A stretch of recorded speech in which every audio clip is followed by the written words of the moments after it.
I'm going in search of witches. Witches. Witches. I guess you found me out, huh? Yeah. You should come around here on Halloween. You'd really see something then. Oh, yeah? Yeah, we all jump off the roof and fly. You know, sort of like a coven. You have placed Vesta under some strange sexual spell. At what time will we be spellcasting?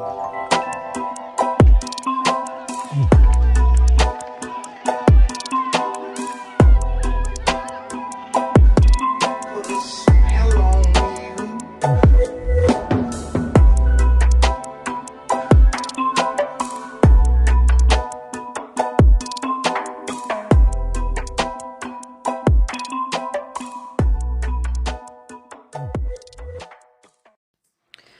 Hey there, witches, and welcome to Moonstone Witchery, the podcast where we talk about witchcraft and spirituality in a modern context. My name is Rhian Lockhart, and I am the head witch here at Moonstone Witchery, and I'm so excited to be here recording this episode today. We're going to talk about a bunch of things, and I'm going to share with you a little bit about where I went and what's been going on over here, because I know I've been on a hiatus from my podcast for quite a while, which has been actually a place of sadness for me, so we'll chat about it. Before that, I want to let you know where you can find me. You can find me on all social media platforms by typing in Moonstone Witchery. You can find me on moonstonewitchery.com. You can join me in the Moonstone Witchery Witchcraft Academy, where we are learning all about all things spiritual and witchy and shadow work and having really cool conversations on the regs about like all the crazy weird paranormal kind of timeliney, shifty, sort of what's up with the vibe of this life and this world and this reality kinds of conversations over there. It's a fun place. So I hope to see you there, or join us in our Jihujic Facebook group where people come every day to ask like very cool, very interesting witchcraft and spirituality kinds of questions. So I hope to see you somewhere. All right. So this topic is going to be about spirituality and mental health. I have finally been able to get the go-ahead from my guides and my own personal energy field to come back to regular content creation. I've been in sort of a holding pattern with myself for a while now, to be very honest. And, you know, part of my brand and part of my platform and part of what happens when you participate in my little sphere, my little bubble of the universe over here, is I'm going to promise to anybody, and I have promised to everybody, that I will always be authentic and real and vulnerable and raw. I really have this belief that vulnerability is our greatest connector. And I want to talk about that a little bit because I think that, as with all things, there's a lot of duality in the way that our world works at this era of history, at this place and time in the collective experience called like life on Earth as a human. And because there's a lot of duality, sometimes things are good, sometimes things are bad. You know, it's always never just one or the other. It's just always both. There's always usually something that's going well in your life, and then there's always something that's maybe just absolutely not. And I am a big praise singer for social media. I know that social media gets a lot of snark, and there's a lot of people that think that it's creating problems on the whole. And, you know, who knows which way those scales tip ultimately. But in my perspective and what I've chatted with my guides about, and I know I've mentioned this here before, one thing I know about social media is that it is metaphorical in a lot of ways. You know, I am in that generation called a millennial. I am in that little group of people who straddled these two worlds. And I was a teenager when like the internet happened and all that stuff. And when we all got our little like AOL Instant Messenger, AIM names and like the little sounds it would make and like staying up late talking to your friends on your like parents' computer and like the den or whatever. We never called it a den, but I know a lot of people did. And it's a weird place, right? Because we went from not having contact with people at the drop of a hat and having to like call and like arrange times to see people and then show up at those times without further communication. And like, yo, I know how to read a map in a map book to like know how to get somewhere because we didn't have GPS and all of those really weird things that to us now are like these major inconveniences. But at that time, that was what was normal. Like when I wanted to talk to my like best friend or like my middle school boyfriend or whatever, I would have to call and be brave because their parent might answer the phone. And, you know, then that transition happened, right? The internet showed up and like, it was this amazing thing, and we could talk to people who were sitting in their rooms somewhere from our rooms somewhere, but we didn't have to have the phone in our hand. And the metaphor here is like, my guides told me this so many thousands of years ago when this was first happening, that the metaphor is like, this is an illustration of connection. This shows y'all how interconnected you are. This shows you that information, energy, thoughts, communication, all of these things can be instantaneous. And they have nothing to do with proximity. They have everything to do with energy transference. And the fact that I can sit here today and speak here into my little gadget in front of me, and that you can receive those words on your own time, in your own space, in your own way is amazing. That's like a fucking, sorry, back on the like swearing constantly. That's an effing miracle though. Like honestly, it's really dope. Like that's mind blowing, but it's also not, because like it breaks the structure of what we think reality is. It breaks the tangibility component, right? It breaks that like things have to exist tangibly in order to be real. Because your social media profiles don't exist anywhere. Like you can't go touch your TikTok. Like you can't like hold in your hand like a meme and like hand it to somebody. Side note, I have printed out memes and sent them in the mail before to people because I am that level of like thinking I'm funny and also like being a weirdo.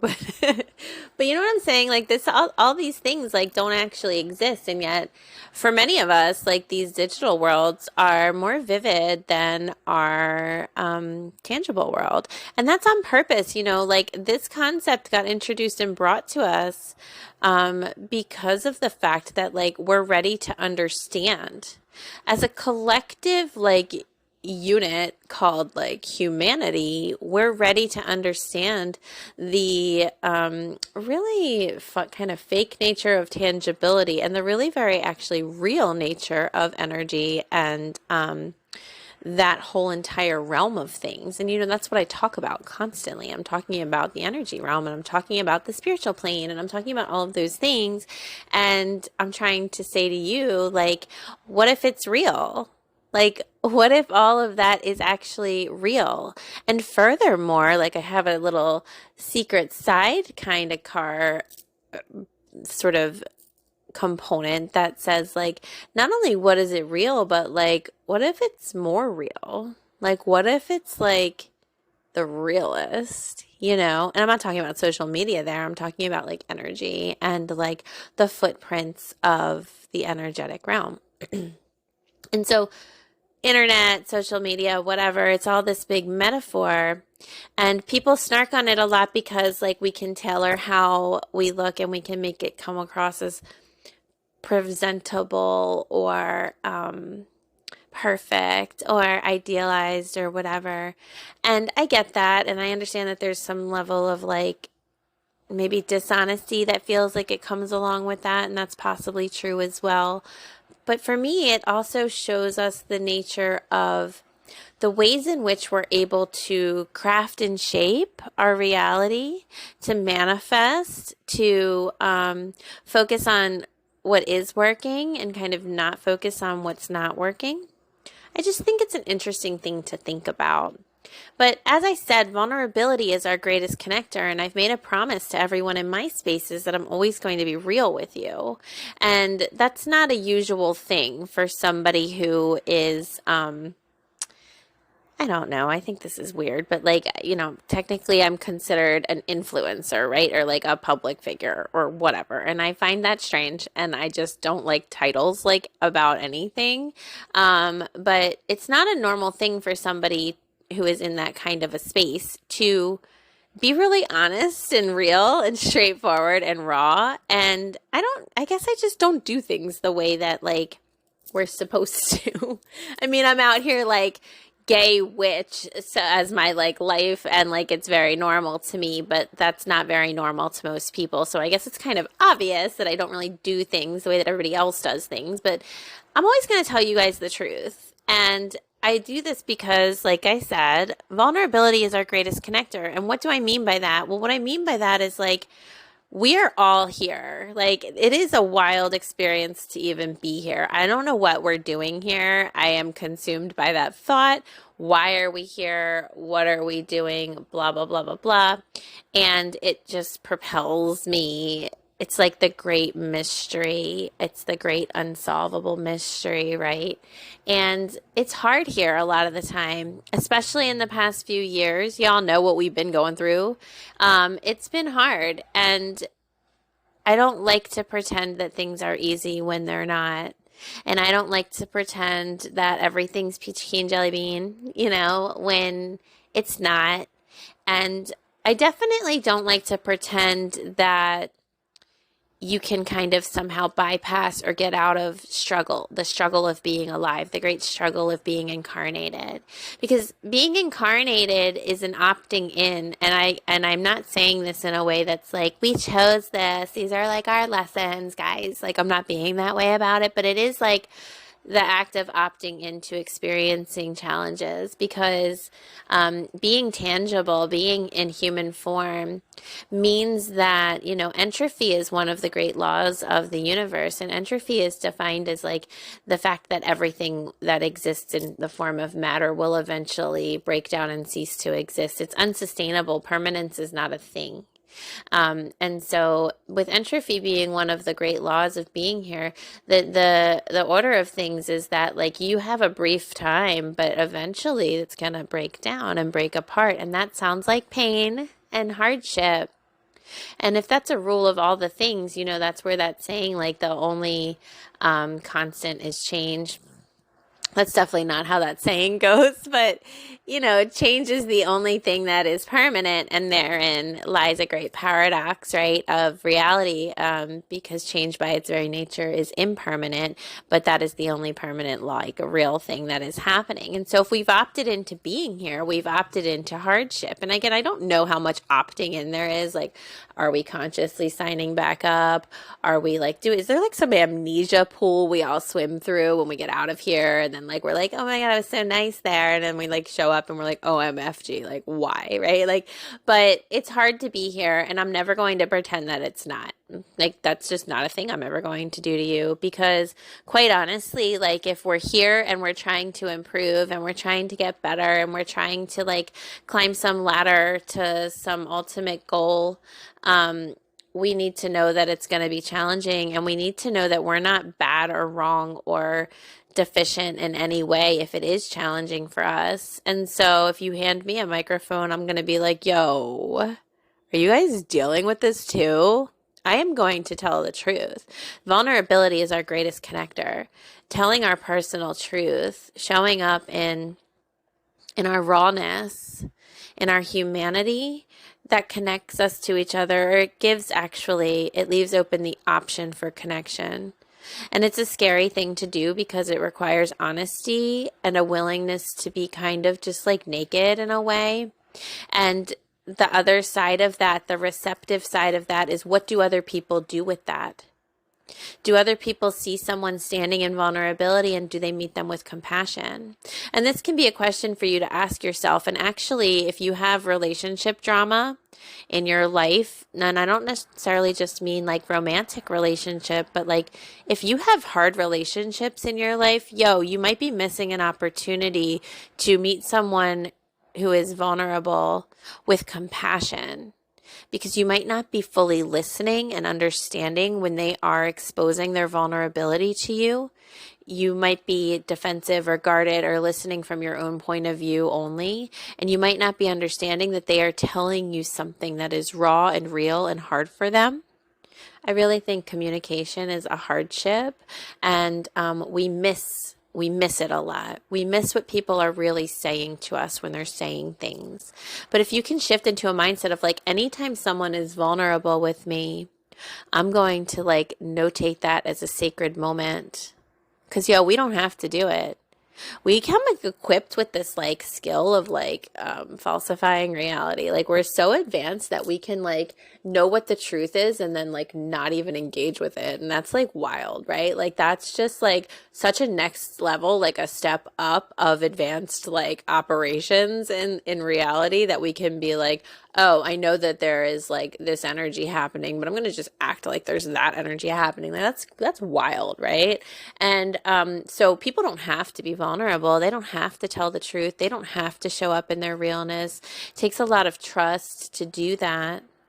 And I think that we have to sort of shift into like a moment of like sacred appreciation for anyone who is able to show up in their willingness and their rawness and their realness. And I have been running this experiment for like over a decade now, where I was just got to a point in my life.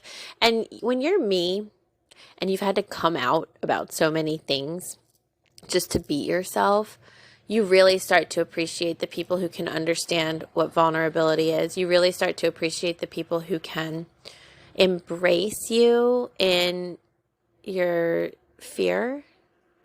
And I've been running this experiment for a long time of just showing up and telling the truth. And it's been the most fulfilling and rewarding experience ever. It has also been very painful at times. But I have to tell you, I went into it thinking it was going to be painful all the time.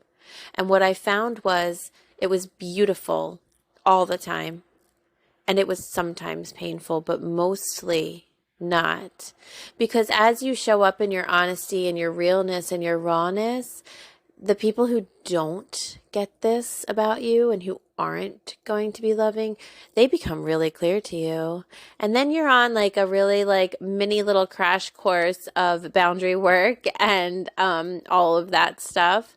But run the experiment for yourself. Start to tell the truth in company that is safe, or honestly, weirdly, running this experiment with people you don't know that well is the greatest way to do it, because they aren't armed with their own perception of you and their own misinterpretations and all of that stuff.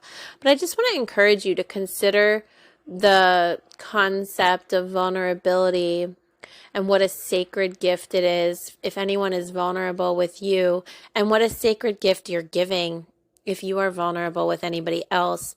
And to realize that it's an opportunity for real moments, because a lot of us are out here looking for something real. And that's where we find it, is in that vulnerability and in telling the truth. So I've been MIA. I started season 7, which we're in right now, and this is my 3rd episode in season 7. It's going to be about mental health. I started it in at the end of April 2023, which in the period that I'm recording this now, that was like several months ago. And shortly thereafter, my child had a mental health crisis, and it just derailed me. It just slammed my life into pieces. Now, I'm not someone whose life gets slammed into pieces in a way in which I become non-functional. I am highly functional in times of trauma. If you've had a traumatic upbringing, many of you might relate to that. I actually thrive in trauma, and thrive has this like connotation about it that it's like, I love this so much. No, I don't enjoy it, but I will get everything done. You better believe, and I will get it done correctly, and I will get it done well. In fact, my ability to ADHD, like hyper focus, gets very activated in times of trauma. I am the most clear-headed, decisive, knowledgeable, informed, able to research, capable of making like phone calls. Like I have lists. I know names, I know phone numbers, I know dates and times if there is a traumatic situation taking place in my life, because the trauma of it activates the skills that I have when I need them. And so it's not that I fell apart and fell into pieces. It's that I got hyper focused, and my hyper focus has been on my child, and that is where I have been. That is where I went. And when someone you love, especially a child, is going through a crisis, it is all-consuming, it is all-encompassing, and it is life-altering in a lot of ways. And that's what's been happening in my little world over here. The interesting thing was that leading up to my child's crisis, and they are doing way better at this point in time. I'm not using they pronouns. I'm going to take a second to have a tangent, okay? While my child has in the past requested I use they pronouns, they have actually requested that I go back to using other pronouns for them. And I want to take this moment to be like, if you're listening and you hear they pronouns and you think, oh, mental health crisis must have been like a gender identity thing, or as my former in-laws have decided that my child's mental health crisis is due to my gay lifestyle, which it is not. I am here to tell you that their mental health crisis has nothing to do with any of that. And it would have been valid if it did, but someone having gender identity struggles does not mean that they are in a mental health crisis. So please don't correlate my use of they with that community automatically struggling with their mental health, because that's not a fair assessment to make on that community. The LGBT community does not automatically come with diagnoses that have some kind of weird judgment that's allowed. Everything I'm saying right now is trying to be like, don't judge my kid because you might be making assumptions. I'm using they pronouns just to protect their identity. I do have 2 children. I don't need it to be necessarily very highlighted which of my children is having a crisis. I am trying to protect their privacy. And so I'm doing this for anonymity reasons. And I just don't want people making assumptions about the community of which I am a part, or about my child. Leading up to their crisis, I was doing a unit on mental health and spirituality. And sometimes this kind of stuff happens when you're a psychic intuitive.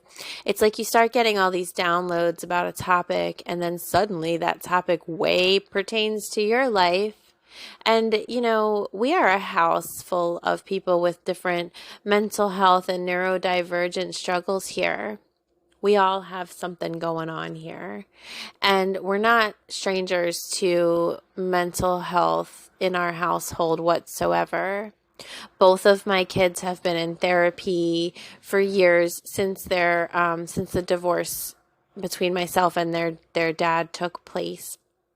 And we all know a lot about mental health, but these downloads started kind of coming to me to talk about it in a different way. And then all of a sudden my child ended up in crisis, and it's interesting how spirit starts to kind of whisper to you and tell you things that might help you, and you don't necessarily know that they're for you at the time in which you're receiving them.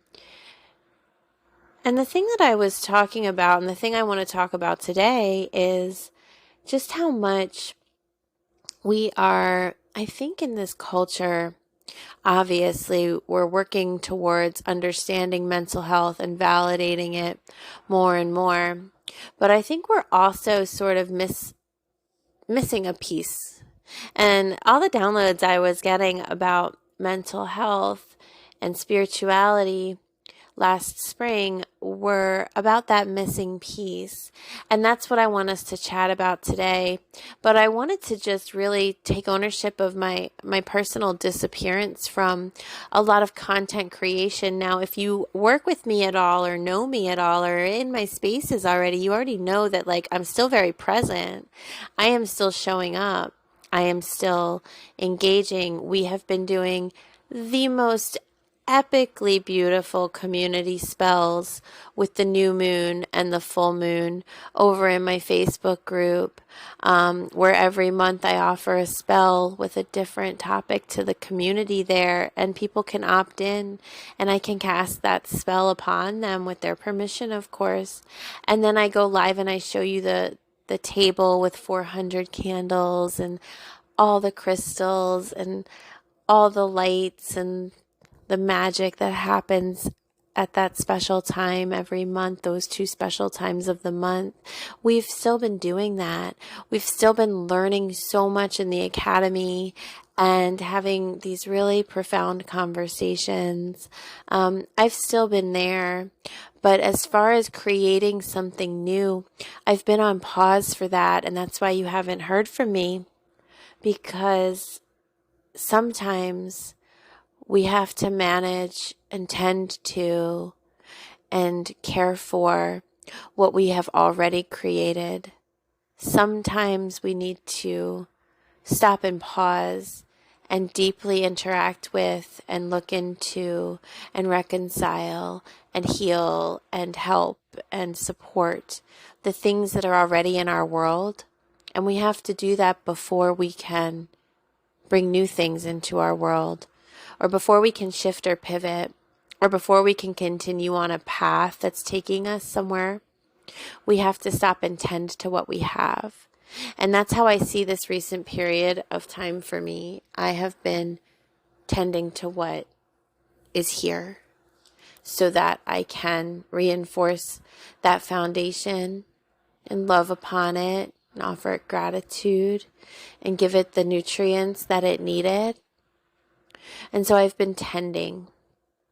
And at this stage, the thing I want to start to really have a conversation with you all around is mental health and the spiritual component to it. There's a lot of science facts about mental health, a lot of research done into it, of course. We all understand that it's important. It's a significant part of being here. How does our brain function? How does our nervous system function? What are our trauma responses? What are our attachment styles? All of those things are important for us to understand. How can we deconstruct our childhood and put those pieces together in a way that empowers us to have a functional, happy adulthood? These are all important things. When it comes to mental health diagnoses, I really want to play with this concept that I've been turning around for a while. Someone made a post in the Facebook group recently, and they were talking about their mental health and how they were asking, I guess, like, how do you manage this and have a spiritual practice? Like, when they were saying something like, when my mental health is in a bad place, like, I want to like run away from everything and leave and like go back to what I knew in childhood or question my spiritual beliefs. But when it's in a good place, I feel really connected and empowered, and I want to do all the witchy things, and I want to be like this badass like manifester and mystical person. And it was such a great question. And I was like using that as an opportunity to kind of float this premise out there, float this theory out there. Here's my thinky thoughts about it, okay? I really think that what we know as mental health problems, and I'm going to heavy disclaimer this, like, this in no way, this conversation is in any way, shape, or form an advocacy for you to disrupt your mental health treatment plan. In fact, I think you absolutely must remain with your mental health treatment plan in order for you to be able to work with what I want to talk with you about right now. That means stay on your meds. That means keep your appointments with your psychiatrist and your psychologist and your therapist and your counselor. Keep going to your group therapies. Keep working your recovery program. Keep doing your things because they are very important. And this thing I want to talk with you about is an added bonus. It's something that you can only really absorb and metabolize and understand and work with when you are in a stable place. Because I want us to think high-level thoughts that are detached from the experience of being ourselves in some kind of way. And when our mental health is not stabilized, we have a really hard time detaching from ourselves and seeing above and beyond and around ourselves. And for us to have this conversation, I need you to be in that space where you can sort of step up and away and hold a space. So this is not a permission slip to sabotage your life and your mental health and to just kind of go off on your own and do whatever. This is like, let's talk about something in a unique way with an added perspective. This is not a replacement perspective. I think that we've been done a great disservice by not recognizing the presence of spirit and spiritual energy and energetic footprints in the world around us. And I think that one of the ways in which we've been absolutely the most impacted by this disservice is in the mental health capacity, because a lot of us have been given diagnoses that, for example, you know, if someone's received the bipolar diagnosis, it feels like they are told you go through these periods of intense depression and occasionally, depending on the form of bipolar that you have been diagnosed with, sometimes you might have manic episodes or periods as well.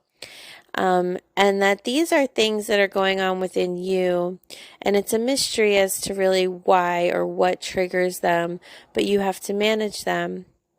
Now, I think that if we as a culture had an understanding of energy and our connection to that collective energy field, like we were talking about earlier, which has been brought to our awareness even more so by the way we're connected to spirit and the way we're connected to the collective on a regular basis. And social media has sort of shown us and taught us that, like we were talking about in the beginning of the episode. I think that if we had awareness about our interconnection to not only the energy around us, not only to source energy or spirit energy or our higher self or our crossover loved ones and the astral plane, but if we had an understanding of how intrinsically connected to the collective many of us are, I think that would add a very interesting and important, and quite personally, I believe, a missing link to the way we look at our mental health. Because I do believe that some people are very energy sensitive and that manifests in a variety of ways. Some people are energy sensitive in the way that we've come to know and just like title or label as like being an empath. And that means that anyone that they're around, they're going to pick up on the energy that those people are emanating. But if you're an empath, you also understand that you're picking up on collective energy. Like if you walk into a room and the whole room is full of like hostile people, that room feels hostile to you. If you walk into a room and there is just one hostile person, you can laser focus. You know exactly who that hostile person is. And if you observe long enough, you can trace it back to like all the nuances of that hostility. Who is bolstering up that person's hostility? Who's feeding it? Who's secretly kind of like pushing it forward? Who's the person in that room trying to simmer it down or take control of it? Who's the person trying to bring peace? Who's the person trying to like shift the energy? Like, you can observe and watch and start to really become aware of who's embodying what energy in a room that is mixed. If a whole room is hostile, you know about it. And so there are empaths who can pick up on the energy of individuals, and it extends to the energy of multiple people that are in a space at a shared time. There's people who are energy sensitive in a way that allows them to connect to crossed over loved ones, or the astral plane, or our spirit guides, or our guardian angels, or whatever elemental beings that we might have around us, earthbound spirits, etc. Those are energetically sensitive people that are aware of the embodied kind of energies that are around us at all times. There's energy sensitive people who are able to have a lot of intuition about an individual that's standing in front of them, and perhaps they don't connect to the realm of crossed over loved ones in like a mediumship way, but they know a whole bunch about like the past, present, and future of individuals who are standing in front of them, because they can read that person's life path energy in some way. And like those would be called psychics. The last example I gave would be called like psychic mediums. The first example is like an empath. And there are all these people, and I don't even think it's disputable, although, you know, I'm not really in the habit of talking to people who like to dispute the validity of like my existence or your existence. So I guess to some it might be disputable, but at this stage in my life, I'm very much like, it's not even disputable. There are very energetically sensitive people who naturally exist here. But my question is like, why is that not part of the conversation about mental health? Because what if this person, this friend of ours that I talked about a minute ago who diagnosed with bipolar, what if they're very energy sensitive? What if it's not so much a mystery what triggers a depressive episode or even a manic episode? What if it's an energetic hit that they have received from their little antenna that is connected to the collective or to their family unit or to the people around us? And the reason I think that this is an important thing for us to talk about and think about and consider is that we're missing some stuff here, and it's short-sighted, and it has the capacity to truncate our evolution, not only on a big scale, but like on the individual level. Because if I am someone who is diagnosed with bipolar, and while there is nothing wrong with that diagnosis, I do not have that diagnosis. So if I say something that feels inaccurate to you, please let me know. But if I am someone who is diagnosed as bipolar and I am only focused on myself and my own healing, I might get really stuck at times. Because if I'm really like, well, what caused this episode? Or why did I start to feel this way or that way? And I can't come upon an answer, I might end up in a blame or shame spiral with myself. I could end up being really hard on myself, right? I could end up just feeling like I can't find something that I'm missing. But my question for you there is like, what if we're not looking in all of the places? See, if we can allow there to be an energetic component to our mental health, we can expand the ways that we work with treating and supporting and making life more livable for those of us who have these diagnoses. And, you know, eventually I want to get to a point where it's not a diagnosis. It is just a category of person. Oh, you're this kind of person. You're an energy sensitive person. cool. That means you come with a series of skills and traits and qualities that make you an asset in certain situations. And it means you also come with some areas that are struggly or hard or challenging for you. So we won't put you in those situations, because I really wish that this world was all about like finding out who we are and like where our strengths are and like what our gifts are, and then creating space where people with those skills and capabilities get to work in those areas in which they are skilled and capable, and they are not forced to sort of contort themselves into doing things that are detrimental to them overwhelmingly because they are not those kinds of people, you know? I really wish we were at a place of being like, who are you? Let me understand you. Okay, cool. All of that is valid because it just is.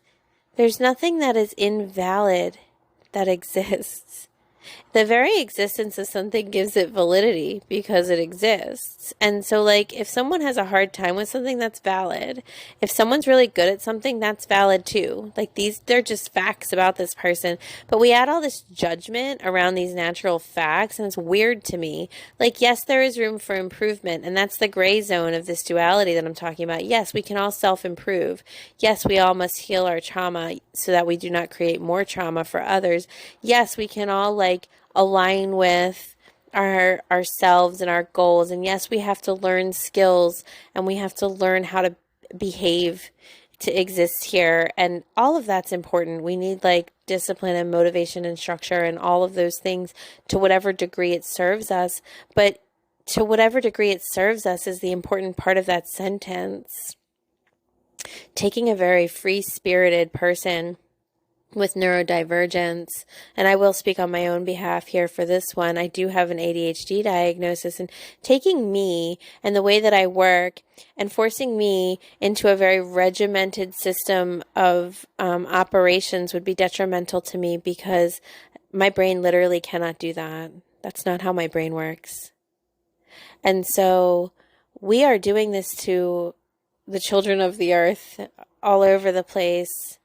And what I want to do is be like, okay, so you're a very energy sensitive person. At this stage in time, we call that bipolar. That means that you might have moments where you are feeling something that comes out of nowhere. And it might feel sad or hard to you. And it might be a struggle for you. And then I want to say to those people, that is okay. That is part of who you are.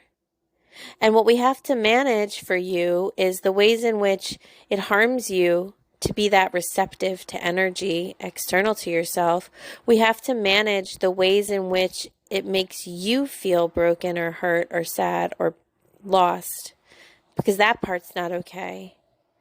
But we can first validate, like, oh, you are an energy antenna. You are picking up on this movement happening in the collective unconsciousness. You know, certain crystals exist and they are grounding and cleansing and protective. And y'all know, you might have heard, and I do have a YouTube video somewhere about me and my love for plants, because even though I don't have a green thumb whatsoever, but plants are energy transmuters. They're these little beings that exist to take in energy and turn it into something else.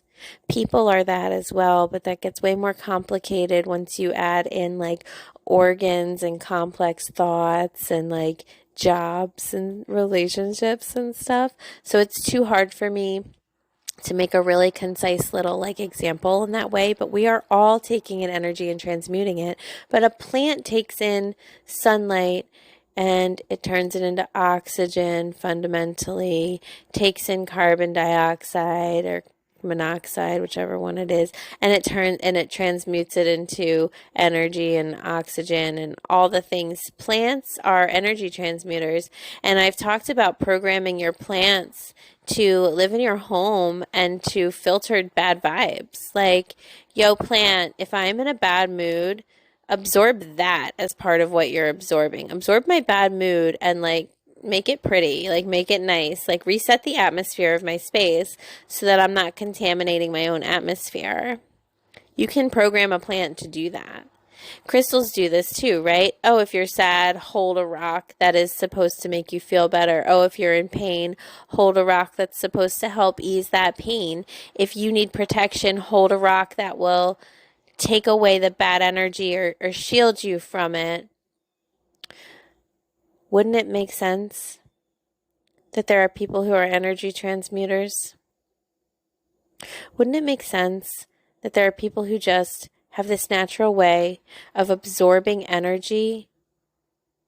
And if they had conscious thought about this, if they had the ability, or if they had been allowed to realize that this was something about themselves that they had capability around, when those energies overtook them, they wouldn't necessarily go into a spiral. They wouldn't necessarily be like, oh no, it's me being like all effed up, or whatever negative language they use against themselves, which I don't even want to speculate on because I don't want to trigger anybody. They wouldn't go into a negative self-talk shame spiral. They would be like, oh, wow, the collective must be going through a lot right now because I feel so down.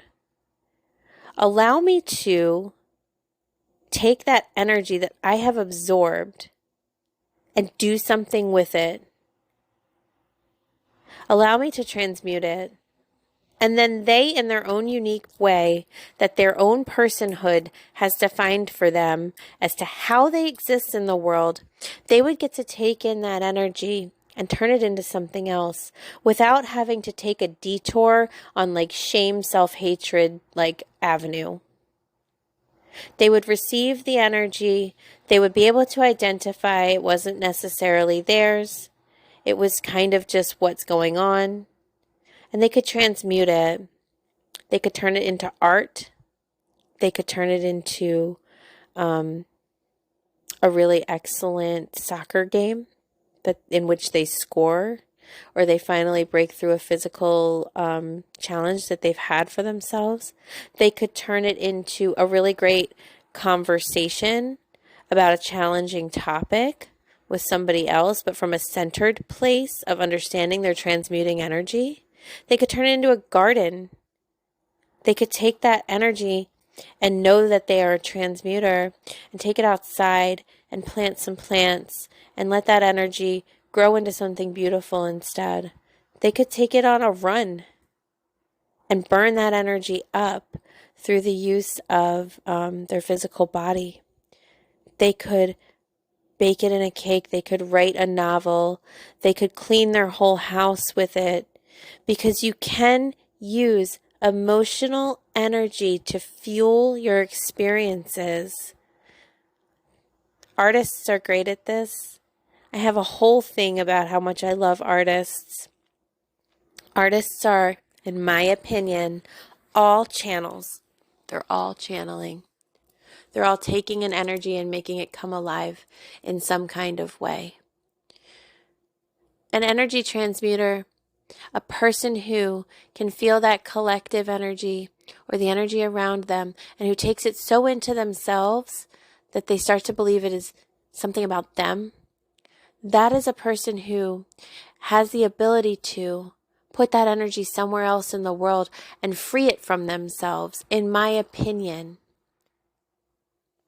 I think we're so limited in our understanding of how the energy of all these people here impacts the individual that I think it's starting to hurt us, because we are so limited that we're not considering, well, what if this person is an absorber of energy and that there's not something wrong with them, but they just have never had that validated for them, and ergo they have never been able to develop the tools or use the tools that they naturally came here with to transmute and transfer that energy into something else. And instead, every single time someone receives a download of energy, because there's no context, because there's no conversation, because there's no validating of this, they stall. and they fall into the pit of it. They enter into the energy rather than observing it, looking at it and saying, oh, I received an assignment. I got an email last night. I woke up with all these vibes on me. Guess I'll get to work in shifting it because that's what I'm good at. But they don't get to do that because no one's ever said that to them. No one's ever said, what if you're good at this? What if when you feel all of that, that's your sign to get out and get doing your thing? And there's a brief moment where it's possible to not get sucked into that spiral. But when we're only self-focused in a world that is so collectively connected, that spiral is so isolating. And the reason it feels so bad and the reason depression is so paralyzing is because it is such an isolating experience. And because there's so much shame and a lack of motivation. Our motivation disappears when we aren't using our gifts.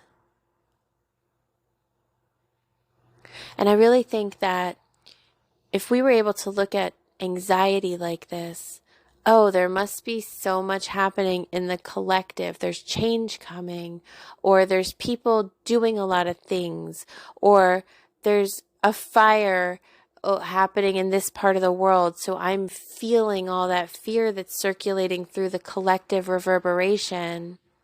What if we were able to understand that these things are part of the energy that we receive? Because then we could, oh, I'm very anxious. I'm going to light some candles about peace and calm and direct them to the collective, or just send it to whatever I'm feeling in the atmosphere. And this isn't to say that we don't each have our own unique reasons for being depressed or anxious or scared or sad. We all do, and those are valid. But what if there's an energetic spiritual component to this that would really help us, not only in defining who we are and understanding where our gifts lie and validating our experiences, but what if it would help us with transmuting, transferring, getting out of our own way? What if it would help us with learning about our strengths and skills? What if it would help us with validating the collective shared experiences that we're all witnessing happen? What if it would help us? I just want to start to realize that sometimes the things that are happening for us are indications that our inner chemistry is out of balance and we need support in order to function here. But I also want to say, sometimes everything is not all your fault. Sometimes everything's not, oh, you're defective in some way. You're not. You're not defective in some way. There's nothing wrong with you. You have a unique set of circumstances that make you who you are. Some of those circumstances are external to you. Some of those circumstances are internal to you. Some of those circumstances are biological. Some of them are emotional. Some of them have been situational. Some of them are energetic and spiritual. And sometimes people who struggle with their mental health, it's because they just have never had it validated for them. You are an energetically sensitive person living in a world that pretends that there's no such thing as energy or spirit. You are a spiritually connected person living in a world that has not given you tools to work with that side of yourself. And how could those things be not interlinked? How could the way that you feel every day, how could your inner world that is so vivid and alive and real, how could it not be so linked to the energetic vibration of the world in which we are inhabiting? There are so many living beings here. There is so much life here, and life radiates energy. How are we not understanding how impactful that is? And if everyone in the world is struggling, we're in an economic recession right now. Everything's hard right now for literally almost everybody. How does that not have an impact? The energy is here. We're swimming in it. We're breathing it. We're sleeping in it. And we each feel, though, each of us feels like our struggle is our own. It's our own individual, unique struggle. We're embarrassed about it. We're ashamed of it. We blame ourselves for it. Why? I just want us to start. I just want us to start having the conversation that's like, yo, what if the spiritual energy is impacting our mental health? And what if we knew that? And the second we started to validate ourselves on what we were picking up, we were able to do something about it. Use our gifts to help transmute, release, transfer, shift. We have these skills. We have these gifts. And so if you have any kind of mental health diagnosis, I want you to take a second to say to yourself, like, maybe this is an indication of some of my giftedness. Maybe my struggles with whatever it is, borderline, bipolar, anxiety, depression, ADHD, whatever, maybe these things point me to a spiritual gift that I have. And I can use tools that I naturally have to work with those gifts. Just food for thought. I'm so glad to be back on this podcast. I have a couple episodes lined up for you. I'm really excited to be speaking with you or to you or at you.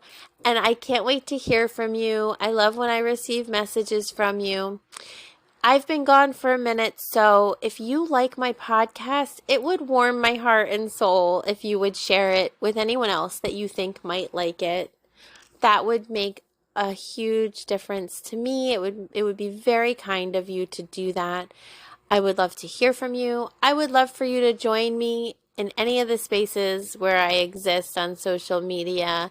And not just to join me, but we have great communities happening. And you belong in them. You totally do. I would love to see you there. Thank you so much for listening, and I can't wait to talk to you soon.